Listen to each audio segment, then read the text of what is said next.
Good. All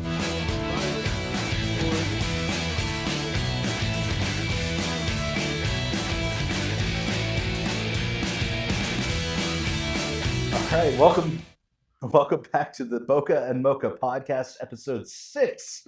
We got a special treat for you guys. We had a little bit of technical difficulties when we tried recording this a little bit earlier.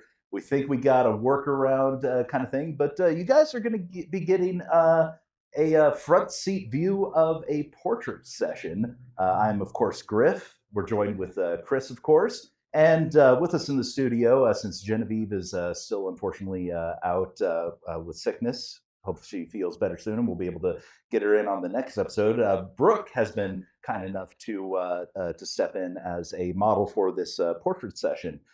Brooke, are you nervous? Not terribly. I'm more excited than anything. We got the giggles out before. I was going to say, after the technical difficulties, I think we're good now. Right? I sure hope so. Exactly. So we managed to capture a couple of test shots as well, too. Maybe they'll end up on the Patreon. I don't know. We'll find out. But that's what I'm scared for. Oh, the key details out. So okay. fine. All right.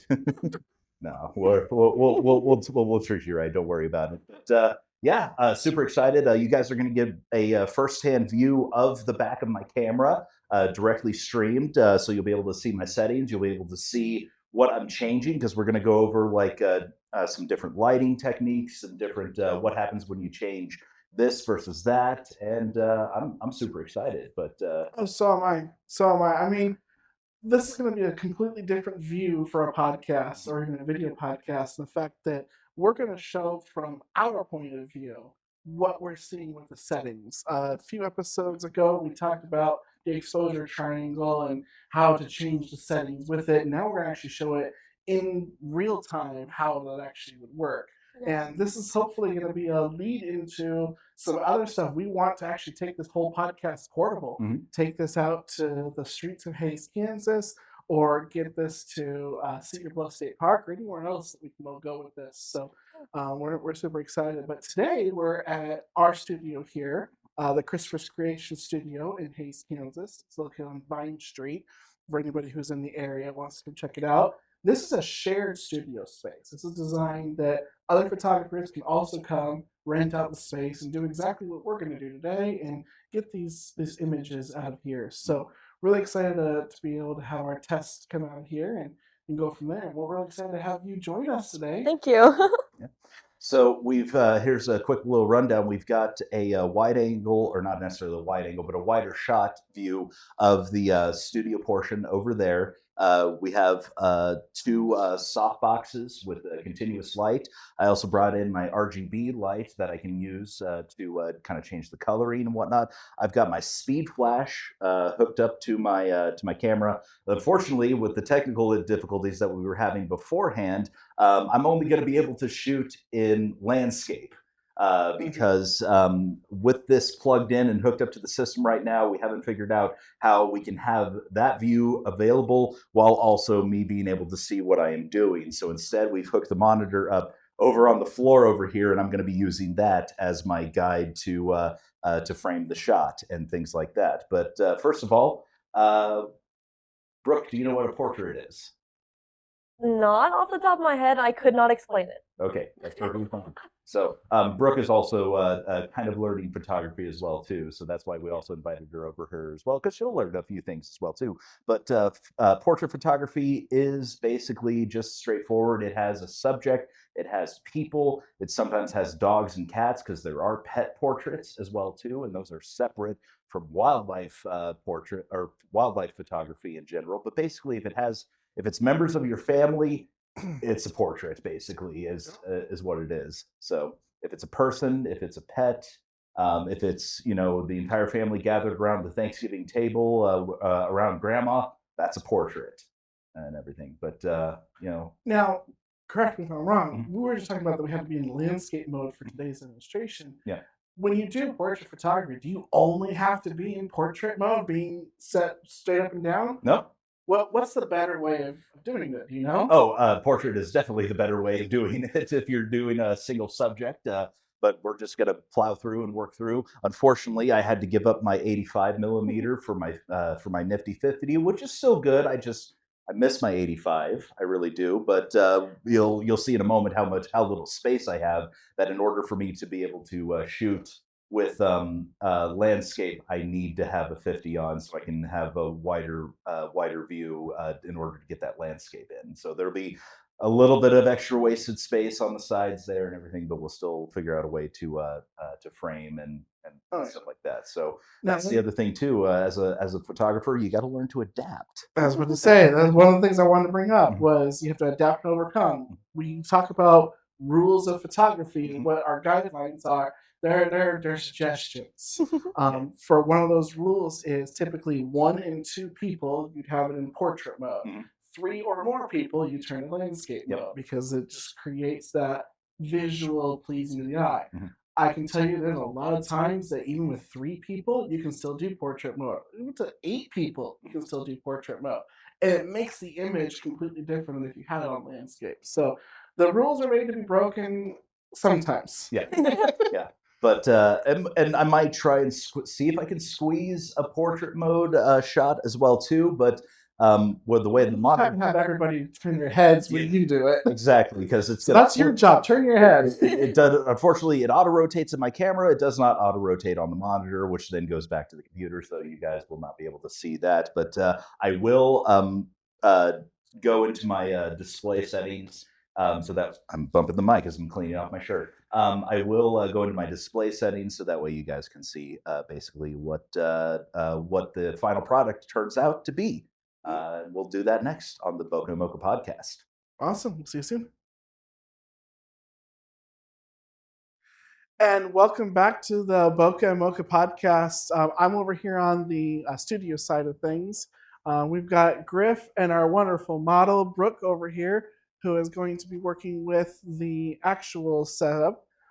Over here, you can see we've got our softbox lights, and we have our barn door lights and our backdrop set up on this end of the studio. But I'm going to turn this over to Griff because this is kind of more of his point of expertise over mine. So take it away, Griff. I mean, I guess you can call it expertise and everything. But yeah, so we have Brooke set up here in a normal, portrait stool. With a nice little backdrop that will bokeh really nicely. Bokeh Mocha podcast. Bokehing is the blurring that comes from the compression from your shots. So we've got 2 soft boxes here that are giving Brooke continuous light. I have my speed light attached to my camera as well too that I'm going to do adding the flash into.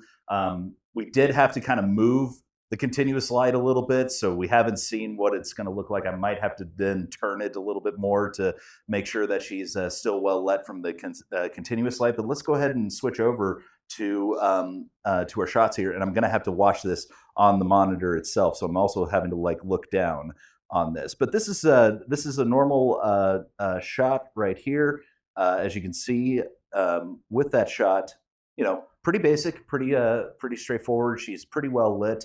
There's a little bit of shadowing that we can kind of adjust here as well. And what we'll do is we'll kind of turn this a little bit more so that way we can make sure that she's still getting well lit on the side of her cheeks.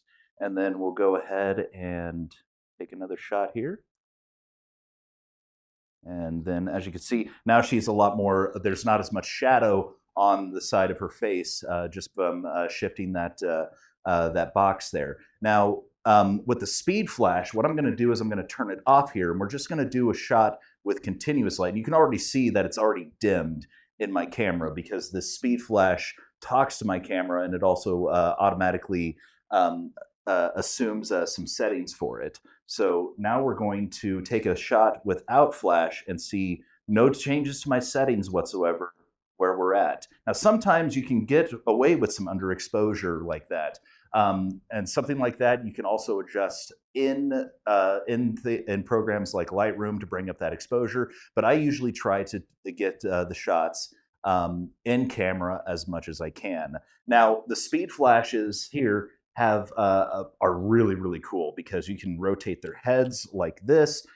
They also have a built-in deflector as well too. So what I'll do is I'll show you a quick shot just straight on, and Brooke has already agreed to this, that these are not going to be as appealing of shots for her, but we'll go ahead and do a straight on direct flash shot. I apologize in advance for your eyes. Oh, except that I still have my speed flash on from that or off from that last presentation. Okay, here we go. So with that direct flash, you can see that now she's getting washed out with those settings because it's too harsh of light. Now what we'll do is I will go ahead, and you can go ahead and switch back to this, is I'm going to go ahead and just angle the flash up now. We're not going to put the deflector or the reflector on just yet, but we're just going to diffuse a little bit of that light just from just angling the shot up. Okay.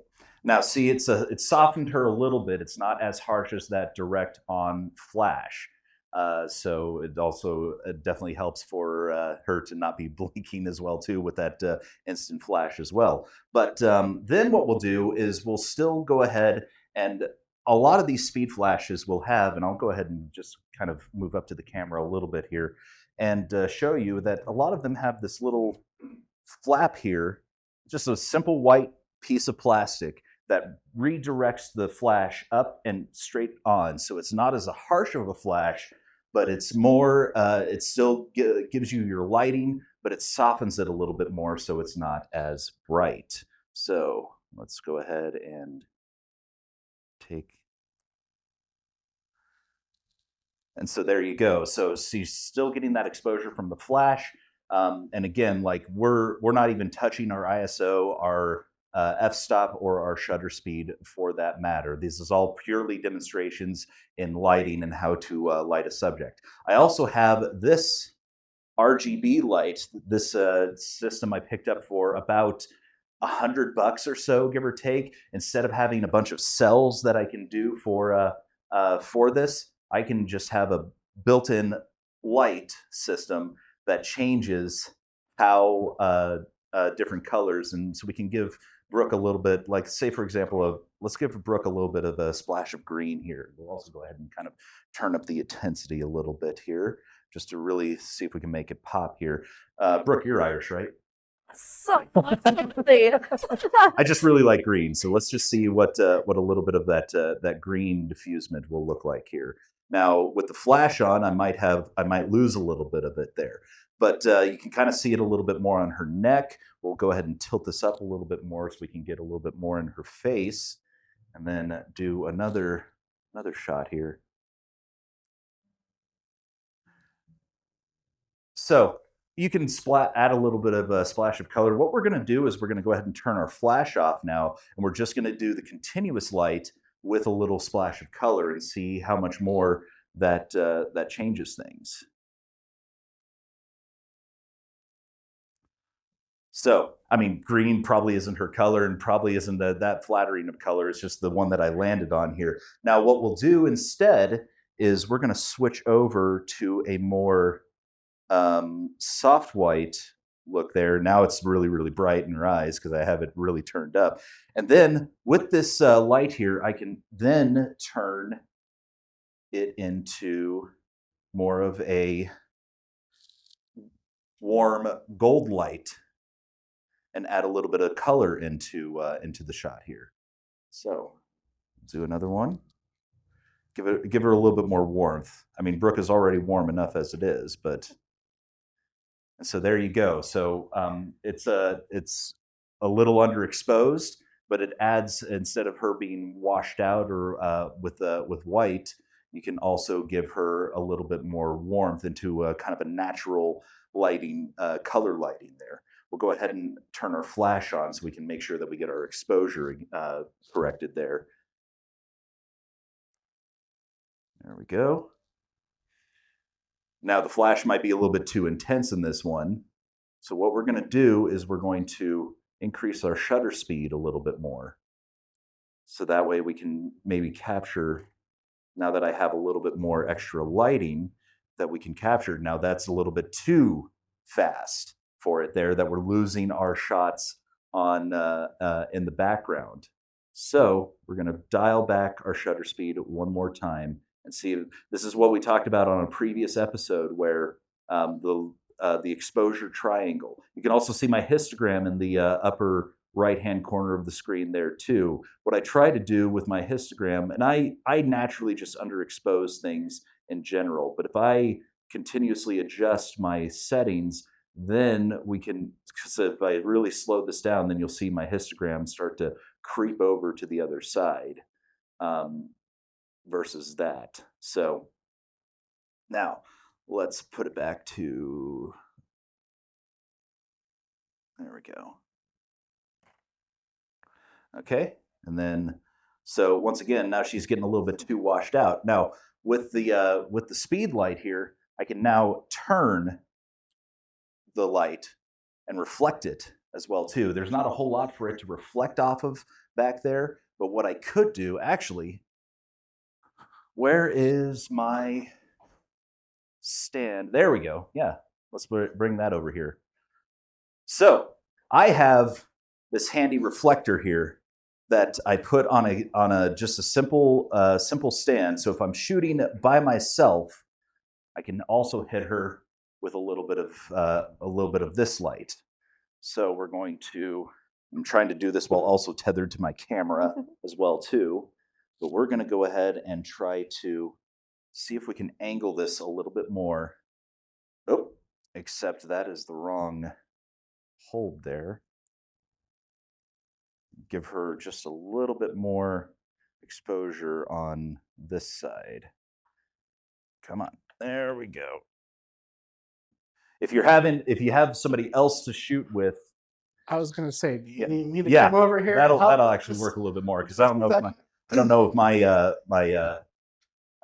stand can actually get that high or not. Right. Usually I use that for outdoors, so it's a good concept to show that we have a stand, but yeah, a second person is actually what you want. So what's going to happen is I'm going to deflect my flash onto that reflector and bounce it back onto her, so we're not as harsh on our shot. And there we go. And be sure to always tell your second, don't look at the flash. They'll learn that the hard way, kind of thing. So, but as you can see on that shot there, now her I have to orient myself. Right side, if we can go back to that shot there real quick, her right side is a lot more exposed instead of her left side. So even just having that flash bounce back off of her gave her a lot more exposure on that end. There's this really cool thing that photographers try to go for, and I haven't gone for it yet because I haven't had as much consistent lighting as I'd like to. But there's a thing called the Rembrandt lighting. Are you familiar with Rembrandt lighting? We might do an entire episode on Rembrandt lighting. We might have Brooke back for that one because yes, so cool. But it's all about how you can angle your lights and stuff like that. But that's just a quick rundown. Like I said, if I had more time and more setup and whatnot, we probably would have been able to, and put it on landscape and whatnot, we probably would have been able to get that a little bit more crisp and clearer and stuff like that. But that's basically what the difference of continuous lighting and flash lighting can do. Anything? No, I think on our next segment, I'm going to be talking more about posing and everything, because you kind of went through all the technical sides. Yeah. So I think this next portion, I'm going to talk about pose and what to make that flattering pose. I mean, you did so a little bit at the very beginning of showing, don't just sit right up against the camera, but I will be using you as an example because you'll be our camera person, and we'll be bouncing back and forth on there on our next segment. So look forward to seeing all that here shortly.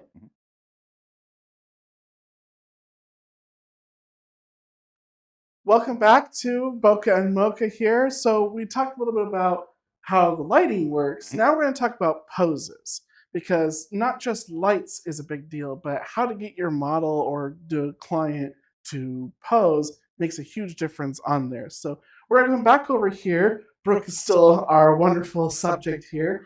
And we're going to have Griff kind of set up his camera so you can see as we're going through these. But this is the standard way that a model would normally come in. Just sits here, looks straight at the camera, and has the shoulders kind of just slumped down. So, Basically, if you're working with somebody who has never posed before, or they just think that they just have to sit there. Yep. So this is going to be that standard. Hi, I'm here. Done the picture. There's 3 very easy steps that we can be able to do to be able to change this pose, especially for a female. We want to change for that, different than for us men. So for a female, what you first want to do is you're going to take your feet and move them to the corner of the stool. So now what this does is it completely changes your entire center so that you're not directly straight flat against the picture anymore. It's called 3/4 profile or something like that, if I remember right. And then just by doing that, keep your head going the same direction off camera, and we'll look through it from the camera's perspective. So now if you see from that, it has changed this flat image and brought depth to it. So you go from our first image, wrong direction, that image, to this one. Just by doing that, we've changed our depth. Now we'll have you turn and look at the camera lens itself. And this is the second step for it, is you have the model look towards the camera. We'll actually frame her a little bit nicer as well too. Yep. So, Now, if you see, the eyes still are flat. Here's the last trick to do. While you're still looking at the camera lens, put your eyes to the base of the flash.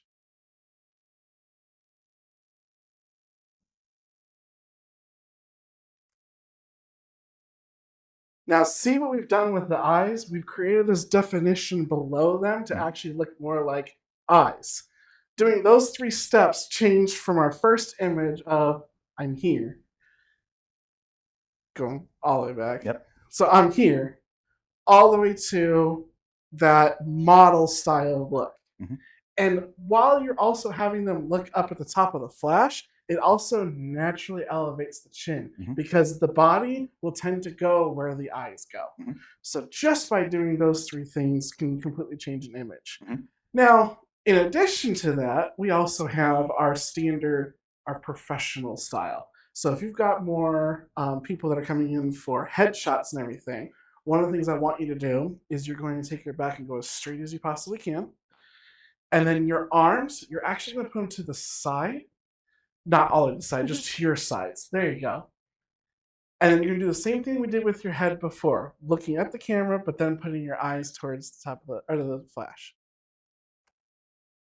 Now, what this has done is this creates this power pose. This now creates, as you can see from your image too, this creates that confidence that comes through. If that was on a headshot for anything, for a job resume or something like that, it creates this confidence boost just off that very beginning. Some of the things that's nice too is these are raw images. None of these have been edited yet. You guys are getting to see straight from the camera. So this isn't a trick of photo editing. This is how we can be able to, as photographers, bring your natural persona into the lens. Now, another pose that we do is more of a relaxed one. So I actually have you come off of the stool completely. I'll have you just stand there. Now, when you stand there, the best thing to do is kind of, just kind of relax. She's already a natural. And then same thing, just a nice big smile.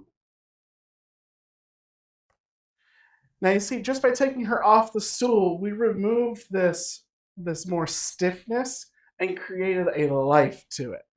And that's just because of the fact that when you take people off of a sitting down. Can we turn her? Because that's bothering me. Like, there we go. Let's get her a little better lit. Wonderful thing about being teaching in a studio, we still have to move around for our stuff. But if you want to go ahead and reshoot that one again. Would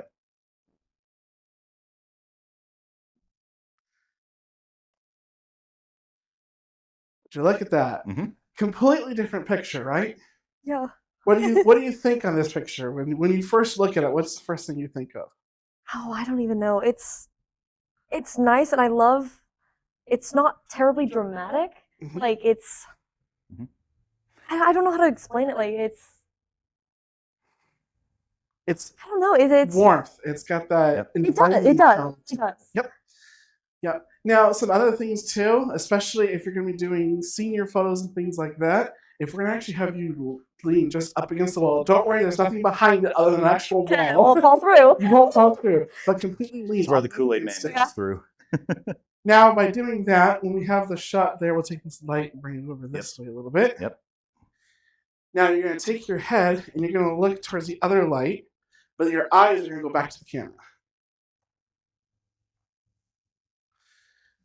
So now you can kind of see your change on your position there. Even though we've done the whole thing where we've taken the shoulders and made them square, it's still this different perspective because of the fact that you're right up against the background.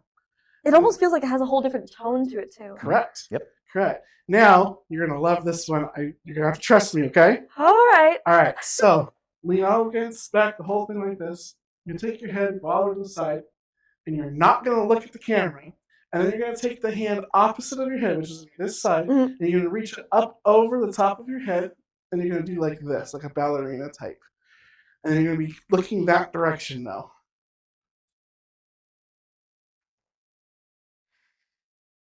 Now look at the image that we have from there. Wow. Yeah. And our arm was a little cut off on that continuous light there, but yeah, other than that, like. But the posing that we're doing here is Yep. kind of what we're showing. So this now just changed it to where it's get this more relaxed. So we've gone from hi, I'm here. As we did hi, I'm here for my Walmart photo. My mom didn't do this. To just 5 simple steps that we've done here to completely change the same style image. We haven't done anything with lights. All of this is pretty much the same.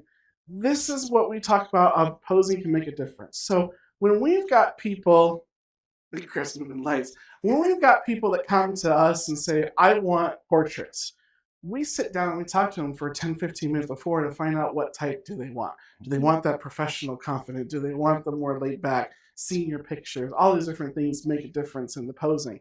We then go through 20 or 30 different poses as we go through. Now, we've got about a minute left of this segment. What I want to do is what I always have is a fast shoot, is what I call it. Mm-hmm. So, and I see Griff's already ready to go for this. What I want you to do is you need to define to us what your pose would be like. Ooh. And you just do the pose. Like, is that your pose? Or It's my natural pose is my go-to. there you go. There we go. So run through what your natural is. We'll even give you a fuller body as well too. Except we need to make sure that we don't get the. There we go. Yeah. Now, what's a fun pose? Just what's your most fun, like I'm excited type? If I may, real quick. Yeah, thank you for getting back to my settings here so I can actually see what I'm doing here. Thank you. Yeah. So I am actually going to change to a continuous shot here. All right. Let's do one with you real quick of what you want to do. Oh, I just like doing this. Okay. It's more fun. Yeah. Actually, there we go. Perfect. And then, yeah, just like that. Now, Brooke. 2 more. Yep, 2 more. All right. Two more shots is all we have left. Okay. So, Brooke, we're unfortunately going to have to showcase that you have been at a bar last night. Okay. Kind of thing. But what I want you to do is I want you to go ahead and kind of wrap yourself, and I want you to just kind of gently caress. Okay. Like that. Yeah, there we go. Now we just got some quick shots here. I keep going back to my son's recital kind of thing. And just having her move like that will allow us to kind of capture just those quick, brief moments. So it feels a little bit more natural. And that's a way that you can help your model feel a little bit more at ease with what they're doing. Because, having your picture taken is a little... it can be nerve-wracking. But, well, Brooke, I want to say thank you so much for coming to our studio today for this demonstration. Sadly, our 30-minute episodes do wrap up pretty quickly, and this is the end of our episode today. I've got some more exciting stuff coming along. We're going to keep it a secret, though, on what our next episode's going to be. Because there's some pretty cool stuff coming. I mean, I get the work orders and whatnot, but that doesn't mean I memorize them. So it's probably going to be a surprise for me as well. Right. Well, thank you guys so much for joining us. And until next time, please keep shooting and keep sharing.